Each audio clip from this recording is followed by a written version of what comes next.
Hola, buenas noches a todos, bienvenidos de nuevo a este pequeño rincón del cinéfilo. Antes de ayer subí la crítica de una película de aventuras protagonizada por una de las más grandes estrellas del Hollywood clásico, que fue Elizabeth Taylor, acompañada de Peter Finch y de Dana Andrews, que fue La senda de los elefantes. Una película de aventuras exóticas que en los años 50 también tuvo su momento cumbre en la historia del cine de Hollywood.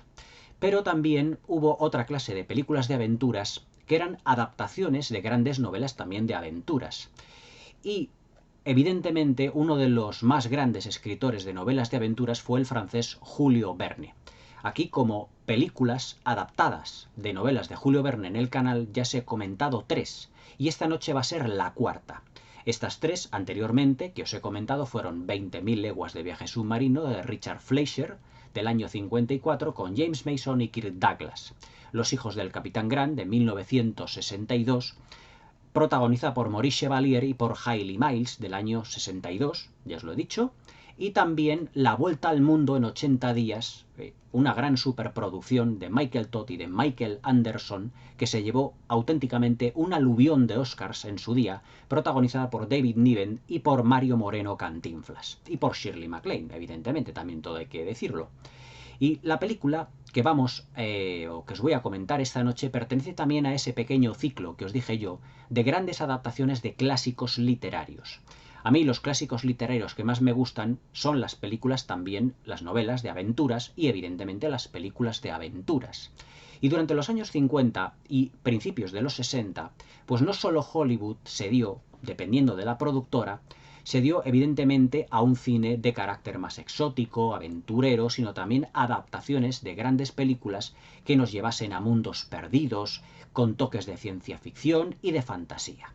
Y la película que os voy a comentar esta noche no lo es menos, y no es nada más y nada menos que Viaje al centro de la Tierra, un auténtico clásico a día de hoy, dirigido en 1954 por un gran artista llamado Henry Levine, que como muchos de los grandes directores de Hollywood, igual incluido William Dieterle, el director de La senda de los elefantes, no tuvo el reconocimiento que mereció si era capaz de realizar películas de este estilo. Una película de ambiente y de corte muy familiar para todos los públicos, enfocado a un público adolescente, también infantil, pero realmente para toda la familia. Es una de las grandes adaptaciones también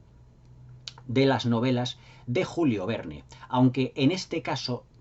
y en lo que se refiere a líneas generales sigue lo que son los parámetros de la novela, muchos de los elementos que hacían, digamos, potente y fuerte a la novela de Julio Verne aquí han sido laminados en pos de un tono mucho más familiar, porque ya os digo que en aquella época pues el cine familiar, que además había impuesto muchas veces la Disney con películas como Mary Poppins, como 20.000 leguas de viaje submarino, o como todas las películas que realmente realizó de acción real durante toda su filmografía, que comenzó además con La isla del tesoro, también una película adaptada de una famosísima novela, pues también continuaron realizando. Julio Verne falleció, si mal no recuerdo, en 1900 poco, y claro, pues los derechos de autor ya estaban libres, por así decirlo, para poder adaptar pues prácticamente todas sus películas. Y Viaje al centro de la Tierra, junto con 20.000 leguas de viaje submarino, con Viaje a la Luna, una de sus novelas más famosas de aventuras, que además ha tenido múltiples adaptaciones al cine. Pero sin duda la mejor, la más famosa, es la que realizó en 1959 en formato CinemaScope la 20th Century Fox, y que tengo aquí la copia en DVD. Esta película, protagonizada por James Mason, por Pat Boone, por Arlen Dahl y por Peter Rawson, la verdad es que se ha convertido con el paso del tiempo en una película que en su momento tuvo un gran éxito, pero que no se convirtió en un clásico instantáneo, pero que ha ido ganando con los años, y es ese tipo de películas de aventuras que gana con cada visionado, porque durante las 2 horas de metraje somos testigos de múltiples aventuras de todos los personajes, y además es una de las películas fetiche de Steven Spielberg, ya que Spielberg se basó en una serie de secuencias en esta película para realizar En busca del arca perdida, que ahora os contaré, como os indicaré cuando os hable más o menos de esas secuencias y del argumento del film. Ya os digo que en líneas generales, pues la película sigue muchos de los parámetros esenciales de la novela, aunque difiera un poco en el tono. Sus protagonistas, el elenco, la verdad es que es un elenco de auténtico lujo. James Mason, ¿qué puedo decir realmente, deciros de James Mason que no conozcáis? Ese Capitán Nemo de 20.000 leguas de viaje submarino, ¿cómo se llama? El protagonista llamado Havert de Lolita de Stanley Kubrick, y protagonista de múltiples películas que han pasado a la historia de cine por méritos propios. James Mason es uno de los grandes actores del Hollywood clásico y además uno de los mejores actores de carácter de todos los tiempos, como lo ha ido demostrando en toda su filmografía repleta de grandes maravillas, de obras maestras que han pasado a la historia del cine como grandes clásicos y también como películas de culto. Luego tuvimos también en esta película a su contraparte femenina, que es Arlene Dahl.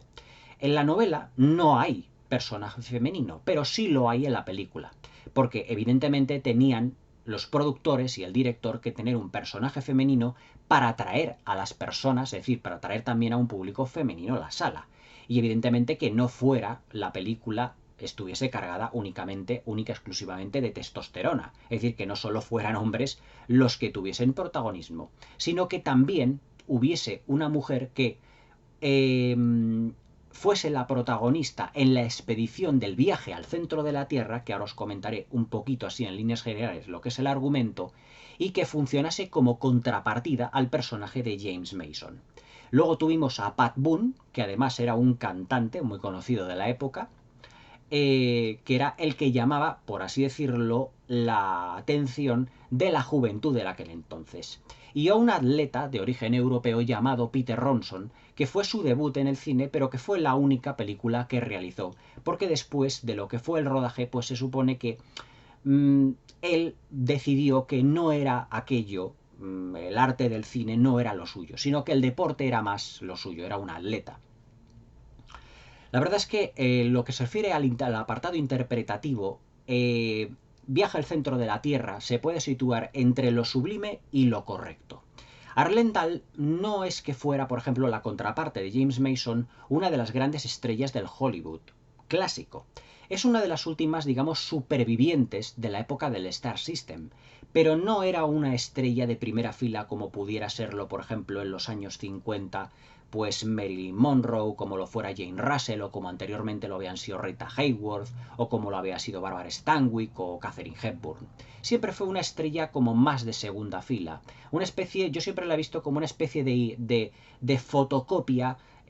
una mezcla entre Rhonda Fleming y Eleanor Parker. También muy pelirroja, muy guapa, muy hermosa ella, todo hay que decirlo, pero que siempre fue una actriz de segunda fila. Y eso que participó en no pocas películas, pero que abandonó Hollywood aproximadamente en los años 60.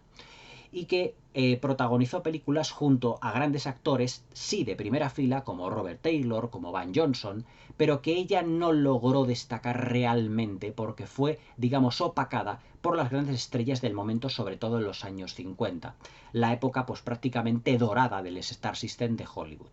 Y ya os digo que Pat Boone era un cantante para llamar al público, digamos, más juvenil y más de corte adolescente para que viera la película. Es decir, que la película, aunque es una adaptación de la novela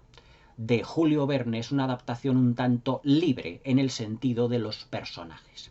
Para esa adaptación de lo que es la novela a la película, Henry Levine, el director, contó con la ayuda de un guionista de auténtico lujo, nominado, si mal no recuerdo, 13 veces al Oscar, y que lo ganó, si mal no recuerdo, en 3 o 4 ocasiones. Una de las nominaciones por la que no ganó, pero que yo creo que se merecía el Oscar, evidentemente, Charles Brackett, fue precisamente por la película El crepúsculo de los dioses de Billy Wilder. El crepúsculo de los dioses, que es una de las mejores películas de cine negro de la historia y por ende una de las mejores películas de Billy Wilder y por ende una de las mejores películas de la historia del cine. Sunset Boulevard, como era su título original, protagonizada por William Holden y por Gloria Swanson. Charles Brackett lo que hizo fue adaptar, ya os digo, un tanto libremente lo que refiere a personajes, pero no en situaciones. Pero ello era para darle un carácter más amable, un tono más sencillo a la película y que fuera para todos los públicos, evidentemente. Pero lo que nos encontramos con esta película de Henry Levine ese artesano que dicen los críticos, pero que yo, viendo los resultados de la película, lo puedo considerar perfectamente un gran artista, como lo eran William Dieterle y tantos otros directores que fueron menospreciados en el Hollywood clásico, o que fueron opacados por otros tantos que eran muchísimo mejores, lógicamente,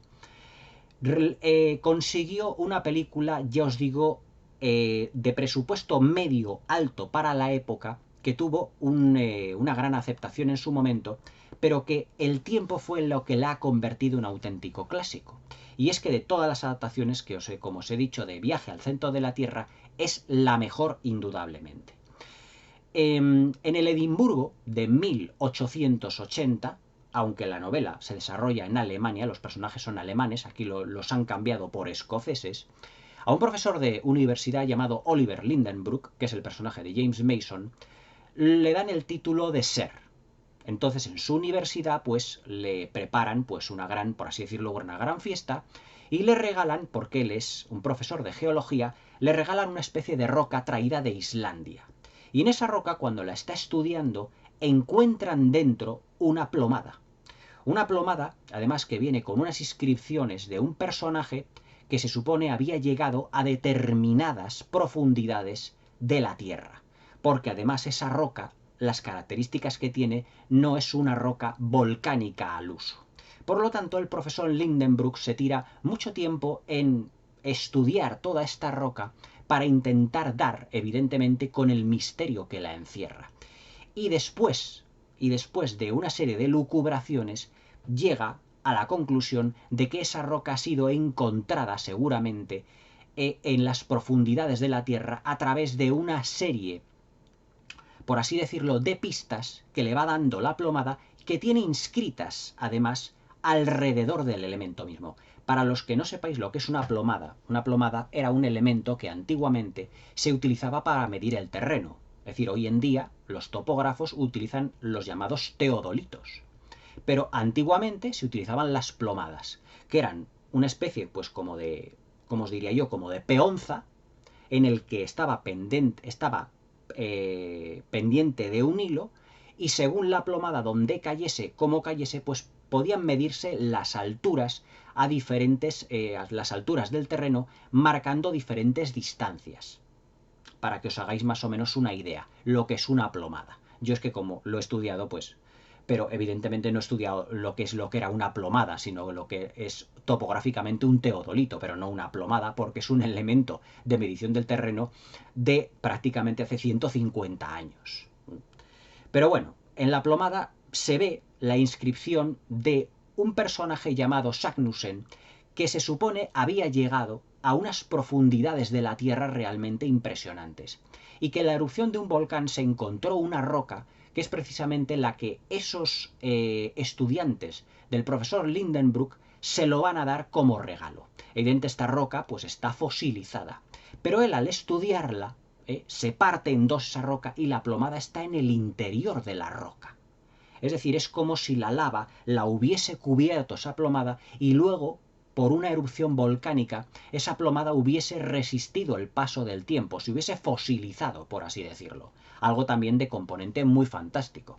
No olvidemos, evidentemente, que las novelas de Julio Verne eran novelas de aventuras que tenían cierto carácter fantástico. Por ejemplo, Viaje a la Luna, donde con un cohete llegan a la Luna los personajes, o sin ir más lejos, 20.000 leguas de viaje submarino, cuando no se había inventado ni siquiera los barcos submarinos. Es decir, que siempre tiene un componente fantástico. Entonces el profesor Lindenbrook, con su sobrino, que es el personaje de Pat Boone, organiza una pequeña expedición para ir a Islandia, donde se encontraba esa roca, e intentar penetrar en el volcán por una determinada zona que, según la inscripción de la plomada, solo se da en el 29, en el día 29 o en el 30 de mayo a una determinada hora. Es decir, en lo que es el volcán hay una luz del sol que atraviesa una montaña y que va a dar precisamente a la entrada de donde Sagnussen había penetrado para llegar al centro de la Tierra. Y he aquí una de las secuencias en la que Steven Spielberg se inspiró para En busca del arca perdida. ¿Os acordáis de la secuencia en el que Harrison Ford entra como Indy entra dentro de una de las tumbas que hay allí en Egipto y con el báculo, y con esa especie de como de espejo se lanza un rayo con la luz del sol y señala el lugar donde está el Arca de la Alianza con ese rayo de sol, pues ese rayo de sol está inspirado en la secuencia en el que James Mason y Pat Boone están viendo precisamente la entrada a donde Sagnussen había dicho que por ahí se iba precisamente, o se podría ver, ir a las entrañas de la Tierra. Al profesor Lindenbrook, que él lo que hace es escribir al profesor Göteborg de otra universidad, de la universidad de otro país europeo, creo que es la Universidad de Suecia, lo que hace pues es indicarle que ha descubierto todo esto y compartir como colega suyo y qué opinión tiene de todo esto. Y el profesor Göteborg lo que hace es adelantarse y hacer las veces de villano hasta que es asesinado por unos descendientes de Sagnussen, es decir, del personaje original que seguramente había ido a las entrañas de la Tierra. Y es que por así decirlo, el error que comete el profesor Göteborg es compartir ese descubrimiento que él ha tenido con el descendiente de Sagnussen. Y el descendiente de Sagnussen lo que él reclama es las entrañas de la Tierra como terreno suyo propio, porque había sido su antepasado el que lo había descubierto. Por lo tanto, el profesor Lindenbrook, en lo que es su expedición, ya tendrá un enemigo, que será el conde Sagnussen, como lo veremos evidentemente, o como lo veréis en el argumento al ver la película. Arlendal es la mujer del profesor Göteborg, que es asesinado por el conde Sagnussen, y que se une a la expedición del señor Lindenbrook de James Mason, obviamente para conocer, para saber cómo han sido las circunstancias de la muerte de su marido. Y además utilizan a un personaje que es Peter Robson, que es este atleta, que tiene una gran fuerza física, un físico poderoso, y que es el que será el encargado de llevar pues los archiperres, por así decirlo, el equipo más pesado, y que la expedición Lindenbrook estará formada por 4 personas. El profesor Lindenbrook, James Mason, Allen McEwan, que es el personaje de Pat Boone, el personaje de Arlendal, que es la viuda de Göteborg, Carla, y también por Hans, que es el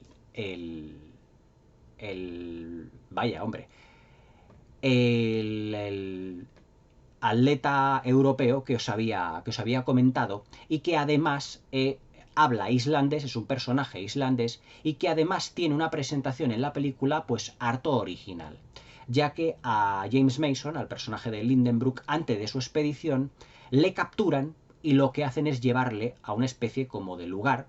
que está lleno de plumas, es decir, como un almacén de plumas. Y entonces el profesor Lindenbrook oye una serie de golpes en la pared como diciendo, hay alguien que quiere comunicarse con nosotros. Pero ese personaje, que es el que va a aportar el tono cómico a la película, es un pato llamado Gertrude, que evidentemente no estaba en la novela de Julio Verne, pero que es un pato que es propiedad de Hans, propiedad del personaje de Peter Robson. Y los 4 personajes con el pato se internan en las entrañas de la Tierra, aunque evidentemente el pato no tendrá mucho más protagonismo, evidentemente. Se entrañan, o sea, se meten dentro de las entrañas de la Tierra, y aquí es cuando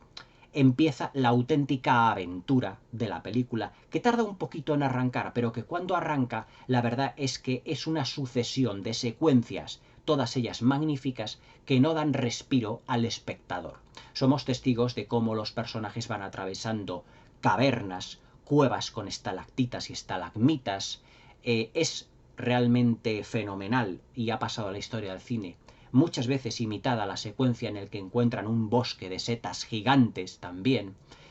una secuencia en la que encuentran todo lo que es una caverna llena de piedras o sí, una especie como de piedras preciosas, como de cristales, todos que parecen auténticas joyas muy relucientes, pero claro, todos ellos tienen que llevar un equipo de luces para que, como están en las entrañas de la Tierra, no tengan luz. Pero evidentemente todo ese equipo se va deteriorando y se las tienen que ir los personajes ingeniando para poder ir sobreviviendo. Otra de las escenas icónicas de la novela y también de la película es cuando encuentran un océano subterráneo, ese gran océano que se supone que está prácticamente en el centro de la Tierra.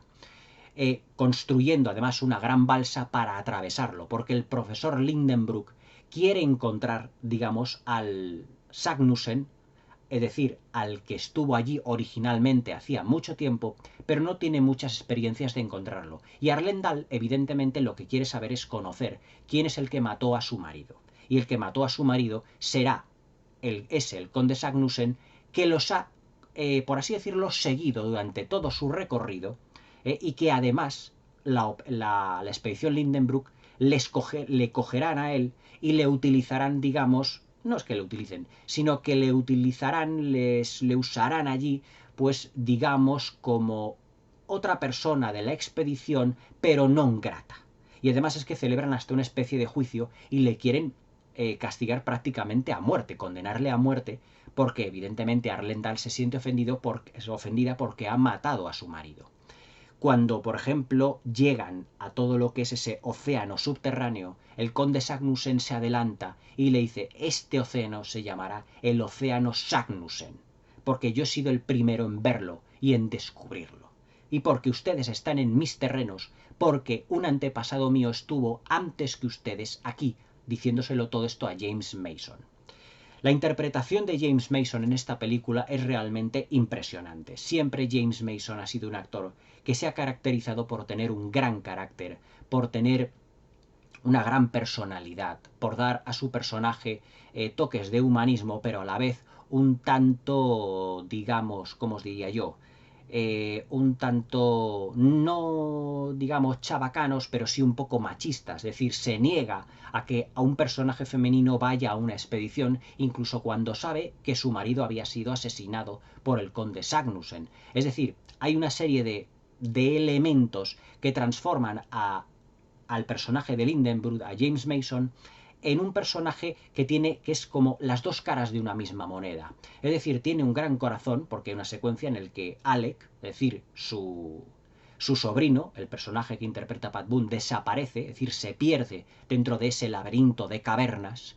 que ahora en la parte técnica os diré cómo están filmadas, porque es un auténtico lujo todo lo que es el diseño de producción de la película. Y que además James Mason ya no solo es que sea bondadoso en sí y que tenga un gran sentido de la responsabilidad, es machista y tiene una especie como de guerra de sexos entre él y Arlendal. Es decir, no soporta que una mujer esté allí porque parece que la mujer le va a estar continuamente como retrasando en todo lo que es su expedición. Pero todo lo contrario, Arlendal se muestra como una mujer fuerte, con gran carácter en esta película, y que además es la traductora al idioma islandés que habla el personaje de Hans, es decir, interpretado por Peter Robson, el atleta que os había mencionado anteriormente, y que conocen en esa especie como de molino, de almacén lleno de plumas, y que es el propietario del patito de Gertrude, que se llama Gertrude, evidentemente. Entonces ella lo que hace pues es traducir del islandés al inglés, porque el profesor Lindenbrook pues no tiene idea o no sabe cómo expresarle las órdenes evidentemente a Hans. Toda la película está llena, ya os digo, de momentos cumbre y magníficos. También los efectos especiales, aunque un tanto rudimentarios vistos hoy en día, en su época fueron sobresalientes. Se utilizaron, por ejemplo, una serie de iguanas para simular a animales antediluvianos, es decir, animales prehistóricos, pero ya no animados, por ejemplo, con la típica animación de Ray Harryhausen, sino que son tomas en las que a las iguanas se las utilizó para darle sensación de aumento de tamaño, como si fueran realmente dinosaurios. Al principio, vamos, no, al principio de la película no, pero prácticamente cuando descubren el océano, descubren también un auténtico enjambre y una familia de dinosaurios que intentarán, evidentemente, pues merendarse a los protagonistas. Y estos protagonistas construirán, porque está al lado de ese bosque de setas, el océano que tendrán que sobrepasar. También es un momento cumbre de la película cuando van en lo que es ¿cómo os diría yo? En lo que es la balsa que construye además Hans, con lo que son los troncos de esas setas gigantes que han descubierto del bosque de setas, que es un gigantesco decorado, seguramente uno de los sets más grandes que tenía la Paramount, mejor dicho, la 20th Century Fox, en aquella época, en los años 50, y entonces se aventuran en ese océano que además está cubierto por una gran caverna. Y es otro momento realmente extraordinario cuando todos los objetos metálicos de repente se les van de las manos a los protagonistas, incluso el anillo de casada del personaje de Carla Göteborg de Arlendal. Y es cuando llegan los personajes al auténtico centro de la Tierra. Es decir, como dice el personaje de Lindenbrook, James Mason, hemos llegado al centro de la Tierra, a la unión entre las fuerzas magnéticas del norte y del sur, el auténtico centro de la Tierra. Y entonces aparece un gran remolino que los va arrastrando hasta que los lleva a otra orilla y evidentemente llegan a una zona que es la Atlántida. La Atlantis, como en esta película se llama, o como la llaman en esta película, a la ciudad perdida. Es decir, como si fueran restos de una ciudad abandonada, de estilo romano o de estilo griego. Es decir, que en esta película tenemos todos los elementos de un film de aventuras, pensado realmente para toda la familia. Tenemos personajes que se pierden, que luego que se encuentran. Tenemos una historia de amor encubierta. Tenemos también, evidentemente, animales prehistóricos. Tenemos que en la novela los animales prehistóricos estaban dentro del océano, no fuera. Pero bueno, yo es que la novela la leí hace ya mucho tiempo y no la recuerdo clara absolutamente todos, lo estoy diciendo más o menos a retazos, pero que la película sigue en líneas generales todo lo que es el desarrollo en sí de lo que es la novela. Y que evidentemente encuentran allí los restos de Sagnussen, es decir, de el antepasado del conde Sagnussen, que es el personaje que los ha estado persiguiendo durante toda la película y que cree que todos los terrenos del centro de la Tierra son suyos porque su antepasado llegó antes que evidentemente que Sir Oliver Lindenbrook. Técnicamente nos encontramos ante una película pues muy de la época, es decir, filmada en Technicolor,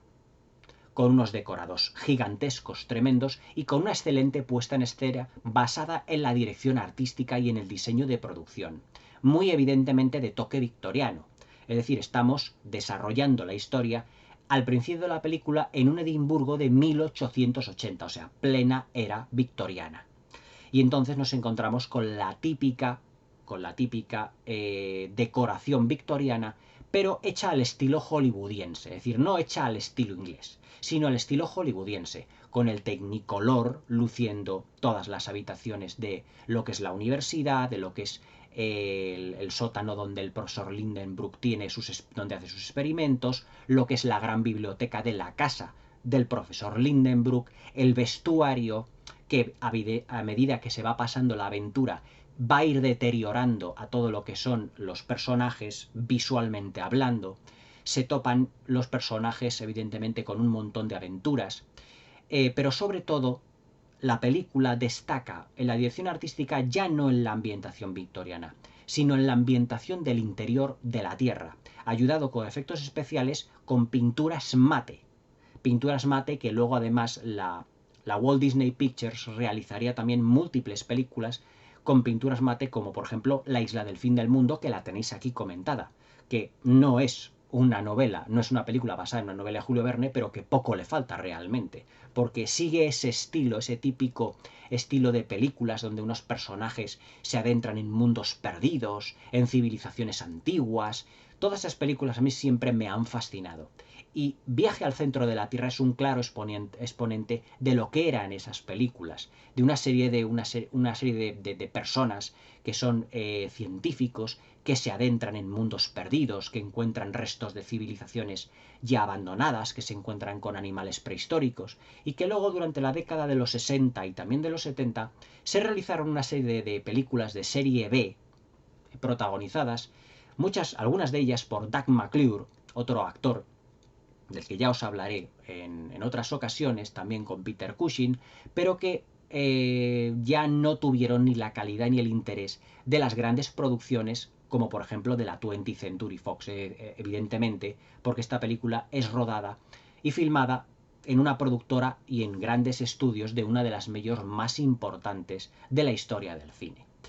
Todo lo que son, por ejemplo, lo que son los decorados de las cavernas, está filmado, como yo muchas veces os he dicho, de manera laberíntica. Es decir, intencionadamente la cámara del director no está siguiendo a los personajes realmente por unos caminos trazados para que nosotros les situemos perfectamente, sino que llega un momento en el que no sabemos dónde pueden estar, porque van cogiendo caminos aleatorios. Pero esos caminos aleatorios están seguidos por el profesor Lindenbrook por unas marcas que según Sagnussen había realizado, que son 3 surcos, ya sea en el suelo, en la pared realizada, para seguir evidentemente todo lo que es el progreso de lo que hizo Sagnussen anteriormente a Lindenbrook, anteriormente al personaje de James Mason.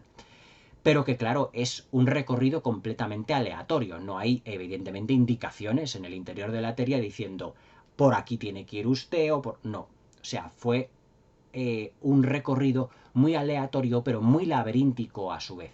Otra de las secuencias que inspiró a Steven Spielberg en esta película es que en una de las secuencias, lo que es el grupo de los 4 héroes, que además en la miniatura los he puesto en la parte de abajo, prácticamente al final de la película, de repente hay una especie como de movimiento sísmico y una gigantesca roca empieza a perseguirles y ellos tienen que ir corriendo. Esa escena de la roca gigantesca persiguiendo a Lindenbrook y a la expedición, ¿a qué os suena? Otra vez En busca del arca perdida, cuando en el prólogo del film la gran roca persigue a Indiana Jones cuando coge precisamente el ídolo ese de oro que roba junto al personaje de Alfred Molina. Es decir, Steven Spielberg también se basaba en los clásicos para la realización de sus películas de aventuras. Siempre Steven Spielberg, en la biografía en el especial de directores que os dije, era un gran admirador de las películas de aventuras, porque él empezó con películas de aventuras, de ciencia ficción, con las de Indiana Jones, con Encuentros en la tercera fase, con Tiburón, todas estas películas de corte más o menos fantástico. Y claro, las películas de los años 50, cuando Spielberg era un crío, porque nació en el 46, en el 59, pues él tenía 13 años y seguramente la vio, pues se quedó con 2 secuencias que luego evidentemente homenajeó en busca del arca perdida, que es la secuencia de la roca y la secuencia de lo que es el haz de luz, de sol, que ilumina la entrada en el volcán hacia el interior de la Tierra. Es decir, que Steven Spielberg tiró mucho de ese clasicismo cinematográfico que películas como Viaje al centro de la Tierra tienen. Luego también son excepcionales los decorados, por ejemplo, en el que encuentran pues una caverna llena de sal. Pero esa sal actúa como una especie como de arenas movedizas, en el que va absorbiendo el equipo de los actores. Una de las secuencias, todo lo que es el equipo de Pat Boone, todo lo que son cámaras o equipos para respirar oxígeno, porque en el interior de la Tierra se les puede ir terminando, pues prácticamente desaparece, engullido por esas aguas, arenas movedizas, mejor dicho, que son realmente como sal. También luego encuentran una especie como de manantial interior, donde todo está lleno como de una especie como de cristales, que se han ido forjando a lo largo de millones de años en el interior de la Tierra. Uno de los errores que comenta el profesor Lindenbrook es arrancar un cristal para llevárselo, pero ese cristal lo que hace es que empiece a emanar agua porque al otro lado existe una gran cantidad de agua, es decir, como si hubiese encontrado o hallado una especie de lago interior, es decir, como una especie de nivel freático, y empieza toda una caverna a inundarse, y tienen que arrancar, se arranca una de las estalactitas para que tengan que salir de una caverna hacia otra. Es decir, la película es un continuo ir y venir de los personajes en el interior de la Tierra, por una serie de parajes que son completamente exóticos. Es decir, el exotismo de una película como La senda de los elefantes aquí está transformado en el exotismo de lo que son las cavernas dibujadas e iluminadas como si fueran evidentemente llenas de estalactitas, de estalagmitas, de setas gigantes, de animales prehistóricos. Es decir, la película no da un minuto de respiro en el momento en el que los personajes se meten dentro de lo que es en sí mismo el centro de la Tierra. Todo lo que es la dirección artística se construyen unos decorados inmensos, sobre todo lo que es el bosque de las setas, que es realmente imponente. Y luego también se rodaron en exteriores en lo que es el mar o Océano Sagnussen, como le llaman en el film, que evidentemente está iluminado de una manera en el que aquí al director se merece un tirón de orejas, porque se nota que está filmado en una playa. Entonces esa luz natural del sol, ¿de dónde viene realmente? Si están prácticamente en el centro de la Tierra. No puede haber. Es decir, es una de las licencias, digamos, artísticas y fantásticas que aquí tanto el guionista Charles Brackett como el director Henry Levine se tomaron, evidentemente, pues para hacer de esta película pues un retrato más colorista, más amable, y no un tono tan claustrofóbico como es en sí la esencia de la novela del propio Julio Verne, para darle un toque más aventuresco. Y además que la película está filmada en Technicolor, por lo tanto todos los elementos se ven brillantes en pantalla, con colores saturados, y evidentemente la belleza de Arlendal se nota a la legua que está filmada en Technicolor, el brillo del pelo, el rojo de sus labios. El personaje de Arlendal en esta película, digamos que es, digamos, el menos creíble, por así decirlo, porque sus ropas no parecen que se hayan corroído tanto como las del resto de los personajes, pero tratándose evidentemente del personaje femenino, en aquella época, en los años 50, el Star System, las actrices tenían que retener su femineidad, pero evidentemente sin renunciar a un carácter, porque ya os digo que la película también obtiene en el guión una especie de guerra de sexos entre el profesor Lindenbrook y la señora, la viuda del profesor Göteborg, entre James Mason y Arlendal. Según Henry Levine cuenta, los dos actores no se llevaron excesivamente bien en lo que fue el rodaje,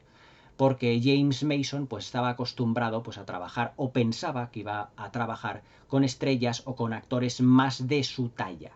Y cuando vio que Arlendal pues estaba allí y que era una estrella más o menos de segunda fila, y sobre todo con Pat Boone, que era pues un cantante, no era actor, que era el cantante, pero era, digamos, lo pusieron en esta película para llamar la atención de los adolescentes, pues esto no le sentó realmente bien. Y el carácter que exime James Mason en esta película, en algunas secuencias no tuvo ni que interpretar, ni que actuar, porque ya estaba de mal carácter él en el rodaje de esta película. Pero aún así no le impide comportarse como un perfecto caballero escocés en todo momento. La película también tiene momentos cómicos, momentos amables, evidentemente.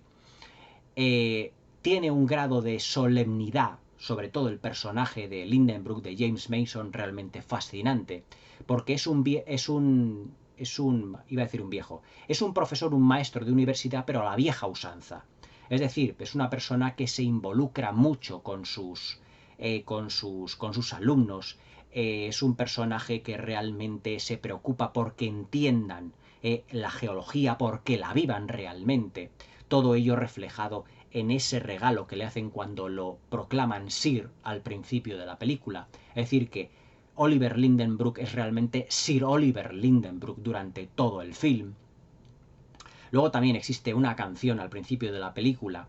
que además también está presente al final cerrando el círculo narrativo.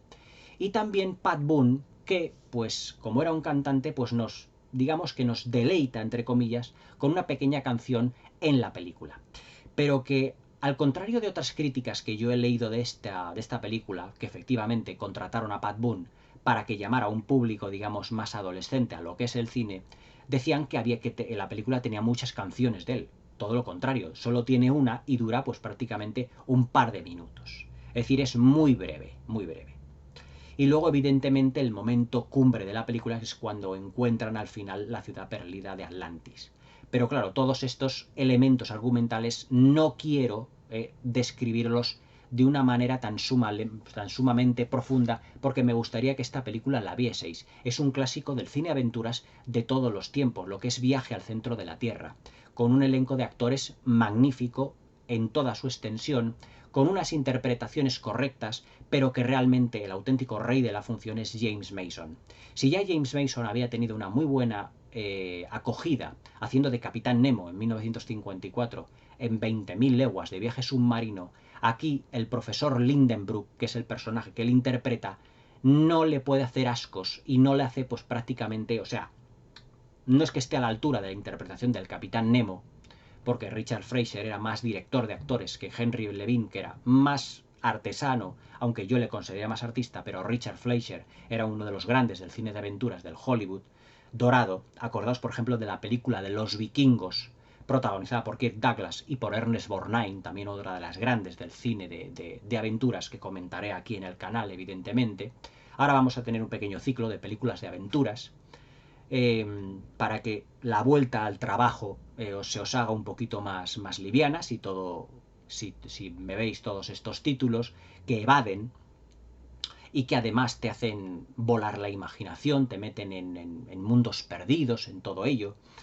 La verdad es que el personaje de Lindenbrook es realmente fascinante. James Mason es el dueño y señor de la película e impone su carácter en todas y en cada una de las secuencias del film. Al final de la película, él pronuncia un discurso que es claramente científico y él dice: he vuelto de mi expedición, pero sin un elemento que lo demuestre. Es decir, si veis la película ya veréis que van perdiendo poco a poco todo su equipo, no van recogiendo muestras absolutamente de nada y que tienen que volver a la superficie de un modo un tanto, digamos, original e inverosímil, pero hasta cierto punto cómico también. Si veis la película, pues ya lo descubriréis por vosotros mismos. Pero cuando él llega a Edimburgo y delante de todos sus alumnos dice: he estado en el centro de la Tierra, pero no puedo demostrarlo, realmente esto no es un logro para mi universidad, porque como no puedo demostrarlo científicamente, porque para los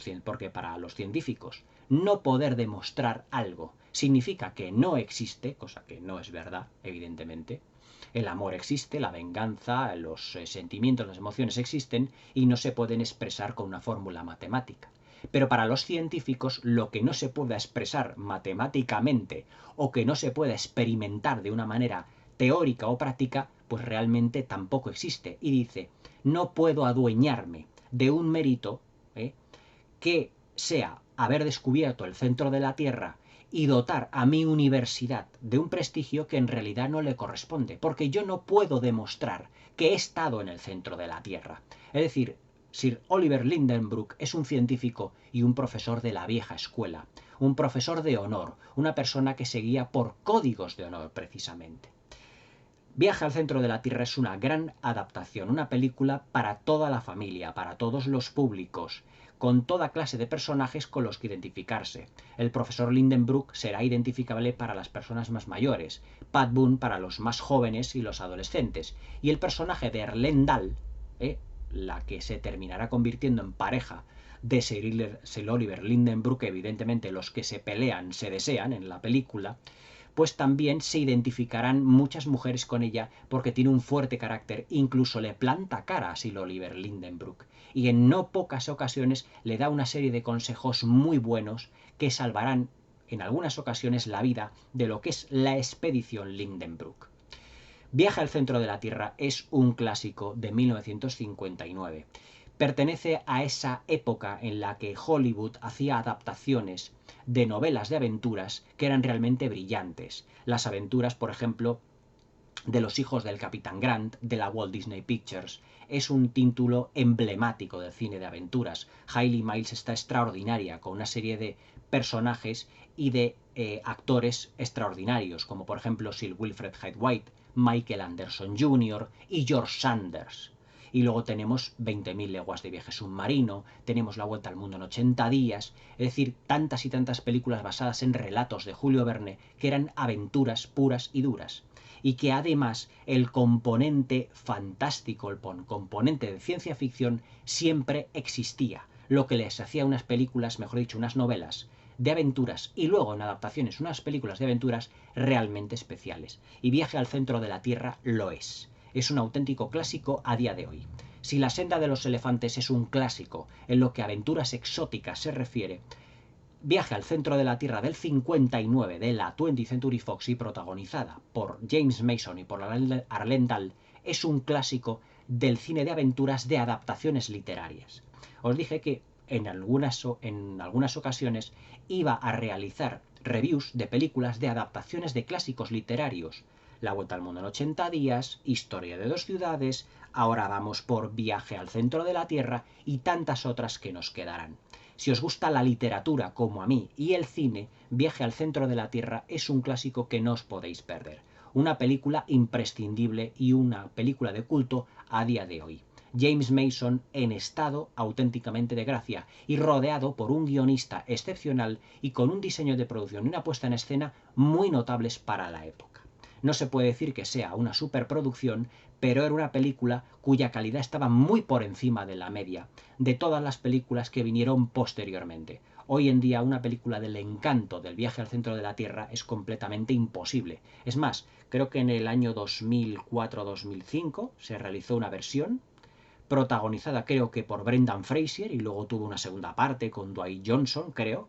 pero olvidaos de esas películas, aquellos eran experimentos completamente fallidos y mediocres. La clásica, la buena, la extraordinaria, el clásico es la película de Henry Levine, Viaje al centro de la Tierra, pero de James Mason y de Arlendal, una auténtica maravilla de film. No os la perdáis, es otra película de aventuras en la que hará volar vuestra imaginación, como en el caso de La senda de los elefantes y como la próxima que será Cuando ruge la marabunta, con un magnífico Charlton Heston a la cabeza de otra película catastrofista. Pero las películas de aventuras, que es mi género favorito, todas estas que os estoy comentando y otras tantas que vendrán, son únicas realmente en la historia de Hollywood y únicas a día de hoy. Y a día de hoy irrepetibles en un Hollywood, por desgracia, totalmente ya terminado. Viaje al centro de la Tierra, un clásico que no os podéis perder. Espero que la disfrutéis y que paséis una buena velada. Hasta mañana.